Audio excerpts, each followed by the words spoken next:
Praise the Lord. आप सबको जय मसीह की। परमेश्वर का धन्यवाद देते हैं एक बार फिर से आज की सुबह दिखाने के लिए। एक और सुबह, एक और दिन परमेश्वर ने हमारे जीवन में जोड़ा है।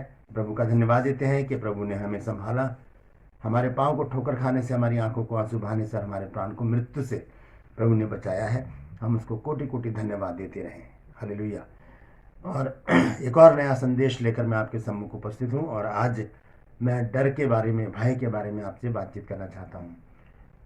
और आज कुछ बातें हैं बाइबल से जो मैं आपके साथ शेयर करना चाहता हूँ कि किस तरह से बाइबल हमें निडर रहने के लिए बोलती है, किस प्रकार से परमेश्वर का वचन, परमेश्वर खुद हमसे बातचीत करता है और बताता है कि हम निडर रहें।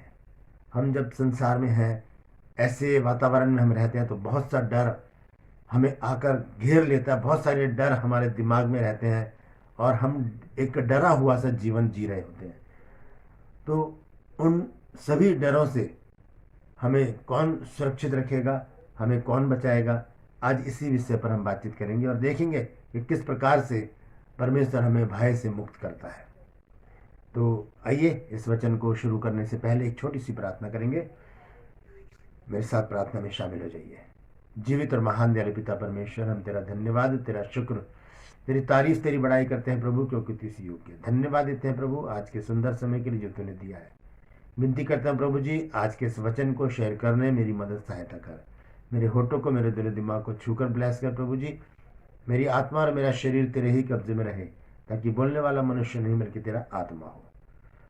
जितने भी लोग इस वचन को सुन रहे हैं, देख रहे हैं प्रभु, उन सब पर मैं तेरी आशीष बोलता हूँ प्रभु जी।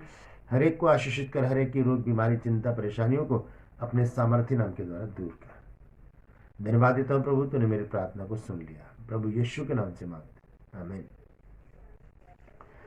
Praise the Lord. तो धन्यवाद देते हैं एक बार फिर से प्रभु का आज के दिन के लिए। एक और समय परमेश्वर ने हमको दिया कि हम परमेश्वर के जीवित वचन के ऊपर मनन कर सके।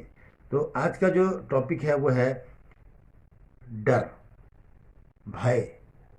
तो बाइबल में लगभग 365 बार ये शब्द आया है, मत डर या भय ना खा, इस प्रकार का।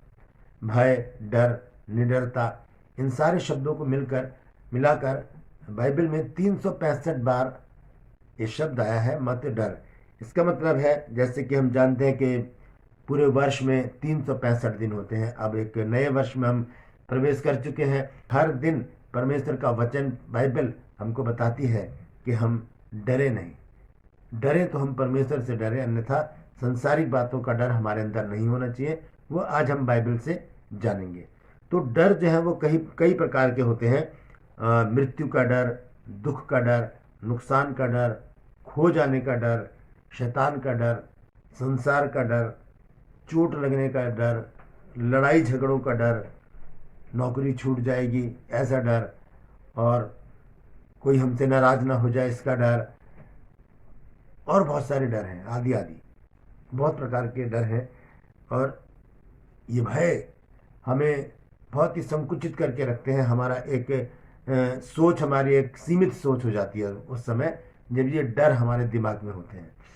तो बाइबल हमें क्या बताती है डर के बारे में? जैसे मैंने आपको बताया कि बाइबल में लगभग 365 बार एक शब्द आया कि मत डर। सबसे पहले 15 अध्याय में, उत्पत्ति 15 अध्याय और उसके एक पद में आया है। उसको देखते हैं क्या लिखा है। उत्पत्ति 15 अध्याय उसके पहले पद में लिखा है, इन बातों के पश्चात यहोवा का यह वचन दर्शन में अब्राम के पास पहुंचा कि हे अब्राम, मत डर, तेरी ढाल और तेरा अत्यंत बड़ा फल मैं हूँ। ये सबसे पहली बार परमेश्वर ने बातचीत की जब अब्राहम से, जब उसका नाम अब्राम था, तब परमेश्वर ने कहा कि मत डर, क्योंकि तेरी ढाल और तेरा अत्यंत बड़ा फल मैं हूँ। तो यहाँ से शुरू होती है मत डर की कहानी।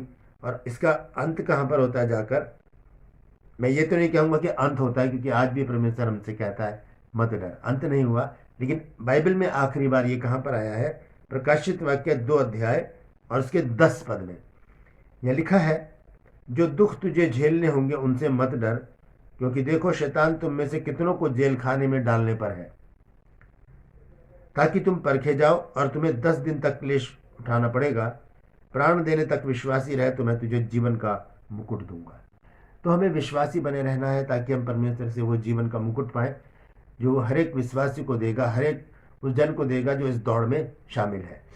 तो ये डर का जो सिलसिला है हमारे जीवन में जब आता है तो हम बहुत भयभीत होकर रहते हैं और बहुत एक कटा कटा सा जीवन हम जीते हैं, और जरा सा खटका भी होता है तो हम डर जाते हैं। कई बार क्या होता है कि लोगों के ऊपर जब कर्ज हो जाता है तो जो साहूकार होता है, जो जिसने पैसे लेने होते हैं, उसका डर, कहीं दरवाजा जरा सा दरवाजा किसी और ने भी खटखटा दिया तो एक डर सा आता है कि पैसे लेने तो नहीं आ गए। और भी बहुत सारे डर हैं कि रास्ते में जा रहे हैं और पीछे से जरा सा किसी ने हॉर्न भी मार दिया तो एकदम से डर जाएंगे। यह है भय की आत्मा। इस भय की आत्मा को हमारे अंदर से, हमें अपने अंदर से निकालना होगा। दूसरा तीमुथियुस और उसका 1 अध्याय और उसके 7 पद को अगर हम देखें तो वहां पर इस प्रकार से लिखा है, क्योंकि परमेश्वर ने हमें भय की नहीं पर सामर्थ और प्रेम और संयम की आत्मा दी है। परमेश्वर ने हमें डर की आत्मा नहीं दी है, लेकिन फिर भी ये डर की आत्मा हमारे अंदर रहती है और हम जरा सी भी खटके से, जरा से हॉर्न से, जरा सी भी बातों से हम डर जाते हैं, एकदम से सहम जाते हैं, हमारे रोंगटे खड़े हो जाते हैं और हम परेशान हो जाते हैं। तो परमेश्वर ने हमें डर की, भय की आत्मा नहीं दी है। क्या कहा है परमेश्वर ने? आइए वचनों से देखेंगे कि परमेश्वर का वचन हमें किस प्रकार से निडर बनाता है। सबसे पहले हम देखेंगे प्रेरितों के काम 18 अध्याय और उसका 9 पद। वहां पर क्या लिखा है? प्रेरितों के काम 18 अध्याय और उसका 9 पद। यहां पर इस प्रकार से लिखा है, और प्रभु ने रात को दर्शन के द्वारा पौलुस से कहा, मत डर, वरन कहे जा और चुप मत रहे। प्रचार करने से ना डरें, करें प्रचार को। यहां पर पौलुस को परमेश्वर ने दर्शन देकर कहा कि मत डर, कहे जा बस, क्योंकि परमेश्वर हमारे साथ है। परमेश्वर का वायदा है हमसे बाइबल के अनुसार के मत डर। परमेश्वर प्रतिदिन हमसे कहता है मत डर। और उसके बाद हम देखते हैं, जैसे प्रकाशित वाक्य में भी मैंने बताया 2000 उसके 2 अध्याय उसके 10 पद में लिखा है कि जो दुख तुझे झेलने होंगे उनसे मत डर। हम दुखों से ना डरें, ये तो आएंगे ही, ये तो हमारे जीवन में होगा, क्योंकि शरीर जो है ये पाप से जन्मा है, इस शरीर को तो दुख उठाने ही होंगे। तो लिखा है कि जो दुख तुझे झेलने होंगे उनसे मत डर। उसके बाद हम देखते हैं मत्ती 10 अध्याय उसकी 28 आयत में क्या लिखा है। यहाँ पर इस प्रकार से लिखा है, प्रभु यीशु मसीह का ये वचन है। यह लिखा है, जो शरीर को घात करते हैं पर आत्मा को घात नहीं कर सकते, उनसे मत डर, पर उसी से डरो जो आत्मा और शरीर दोनों को नरक में नाश कर सकता है। यह है मृत्यु का भय। हम मृत्यु के भय से डर जाते हैं लोगों से, लेकिन यहाँ पर परमेश्वर का वचन बताता है, प्रभु यीशु मसीह कहते हैं कि जो शरीर को घात करते हैं और आत्मा को घात नहीं कर सकते। आत्मा को कोई नहीं मार सकता, उसको मारने का, उसे नष्ट करने का हक और वो पावर सिर्फ और सिर्फ परमेश्वर के हाथ में है। तो लिखा है कि जो शरीर को घात करते हैं पर आत्मा को घात नहीं कर सकते, उनसे मत डरना, पर उसी से डरो जो आत्मा और शरीर दोनों को नरक में नाश कर सकता है। ये परमेश्वर ही कर सकता है, शरीर और आत्मा को नाश। तो हमें किससे डरना है? परमेश्वर से डरना है, और किसी से भी डरने की हमें ज़रूरत नहीं है। फिर हम देखते हैं भजन संहिता में, पुराने नियम में एक पुस्तक है भजन संहिता। ये बहुत ही अच्छी पुस्तक है, हम प्रतिदिन इसको पढ़ते भी हैं। और उसके 4 पद को अगर हम पढ़े तो वहाँ लिखा है, मैं यहोवा के पास गया, तब उसने मेरी सुन ली और मुझे पूरी रीति से निर्भय किया। परमेश्वर के पास जब हम आते हैं, परमेश्वर हमें पूरी रीति से निर्भय कर देता है, निडर परमेश्वर हमको बना देता है। तो एक निडर निर्भय जीवन जीने के लिए हमें परमेश्वर के पास, परमेश्वर की संगति में, परमेश्वर के निकट, परमेश्वर के समीप बने रहने की ज़रूरत है। जो परमेश्वर से दूर है वो एक भय का जीवन जी सकते हैं, लेकिन जो परमेश्वर के निकट है, जो परमेश्वर के साथ हैं, जो उसके साथ बातचीत करते हैं, उसके साथ अपने जीवन को व्यतीत करते हैं, उनके जीवन में किसी प्रकार का डर दस्तक नहीं दे सकता। कोई भी डर उनके जीवन में नहीं आ सकता। इसी प्रकार से हम देखते हैं यहोशू की पुस्तक में और उसका 1 अध्याय और उसके 9 पद में। देखिए यहोशू से परमेश्वर ने क्या कहा। यह लिखा है, क्या मैंने तुझे आज्ञा ना दी थी? हियाव बांधकर दृढ़ हो जा, भय ना खा और तेरा मन कच्चा ना हो, क्योंकि जहां जहां तू जाएगा वहां वहां परमेश्वर यहोवा तेरे संग होगा। तो जब हम परमेश्वर की संगति में बने रहते हैं तो परमेश्वर की दृष्टि हम पे बनी रहती है, और जहां जहां हम जाते हैं परमेश्वर हमारे साथ रहता है। हालेलुया।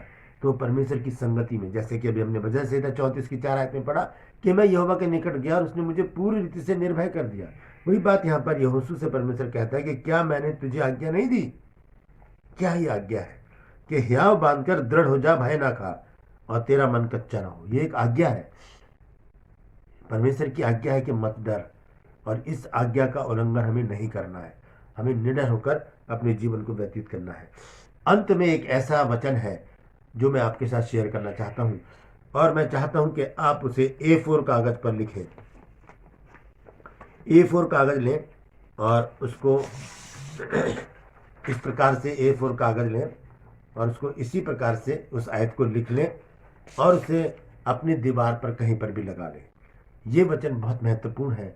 ये वचन हमें निडर बनाता है, हमारे अंदर से भय की आत्मा को निकालकर संयम की आत्मा हमें देता है। देखेंगे मत्ती 14 अध्याय और उसका 27 पद। जब प्रभु यीशु मसीह पानी पर चलकर आ रहे थे तब चेले जो थे वो डर गए और उन्होंने समझा भूत है। तब यीशु मसीह ने उनसे बातचीत की और क्या कहा, आइए देखेंगे। मत्ती 14 अध्याय और उसकी 27 आयत। यीशु ने तुरंत उनसे बातें की और कहा, ढाढ़स बांधो, मैं हूं, डरो मत। ये वो वचन है जो हमें A4 कागज पर लिखकर इस प्रकार से कागज लेकर और यहाँ पर उसको इस प्रकार से लिखना है।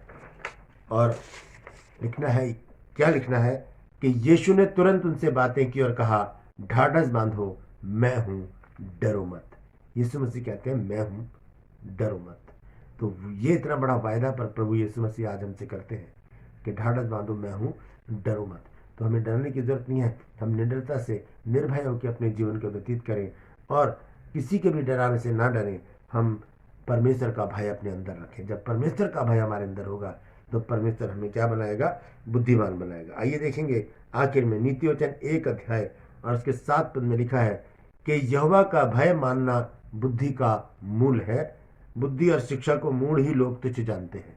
यहोवा का भय मानना बुद्धि का मूल है, बेस है, और वहीं से हमारी बुद्धि शुरू हो जाती है जब हम परमेश्वर का भय मानते हैं। और भी बहुत सारी बातें लिखी है नीति वचन में और पूरी बाइबल में कि जब हम परमेश्वर के भय में चलते हैं तो किस प्रकार से परमेश्वर हमको जयवंत बनाता है।